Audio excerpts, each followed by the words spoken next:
Serial तुमसे तुम तक में आने वाला ट्रैक अब पूरी तरह से इमोशंस और हाई वोल्टेज ड्रामा से भर चुका है, जहां मीरा के घर के बाहर बेचारी अनु रोते रोते आखिरकार बेहोश होकर गिर जाती है,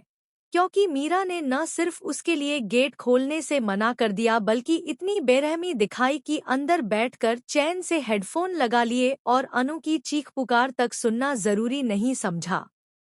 यहाँ पर मीरा की बुज़दिली साफ नजर आती है, क्योंकि एक तरफ एक लड़की अपने पिता की जान बचाने के लिए आखिरी उम्मीद लेकर उसके दरवाजे पर गिड़गिड़ा रही है और दूसरी तरफ मीरा अपने घमंड और नफरत में अंधी होकर यह सोच रही है कि अनु सिर्फ उससे सवाल करने आई है कि उसने गोपाल जी को वह वीडियो क्यों दिखाया, जबकि हकीकत यह है कि अनु के पापा इस वक्त जिंदगी और मौत के बीच जूझ रहे हैं।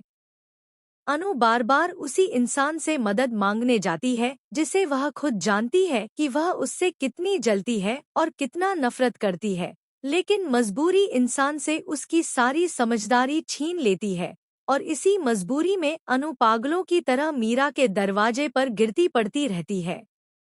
दूसरी तरफ आर्यवर्धन बिना कुछ कहे, बिना किसी एहसान की उम्मीद किए पहले ही अनु की सबसे बड़ी मदद कर चुका है, हॉस्पिटल के सारे इंतजाम संभाल चुका है और अब जब उसे पता चलता है कि अनु मीरा के घर के बाहर बेहोश पड़ी है, तो वह खुद वहां पहुंच जाता है और अनु को अपनी गोद में उठाकर वहां से लेकर जाता है।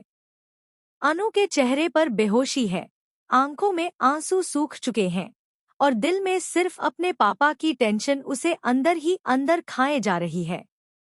अब कहानी में एक और बड़ा मोड़ तब आएगा जब गोपाल जी को होश आता है और वह अनु से कह बैठते हैं कि अनु,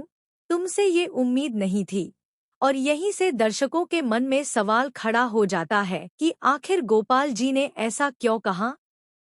क्या उन्हें किसी बात का गलतफहमी हो गई है? क्या वह फिर से कोमा में चले जाएंगे या फिर कोई नया और बड़ा राज सामने आने वाला है? आने वाले एपिसोड्स में यह ड्रामा और भी ज्यादा गहरा होने वाला है, जहां हर किरदार की असली सोच, नफरत, प्यार और कुर्बानी सामने आएगी। अब देखना यह होगा कि क्या अनु अपने पापा को बचा पाएगी, क्या आर्यवर्धन उसका सहारा बनेगा या फिर मीरा की बेरुखी किसी बड़ी अनहोनी की वजह बन जाएगी। आप इस अपकमिंग ट्रैक को लेकर कितने एक्साइटेड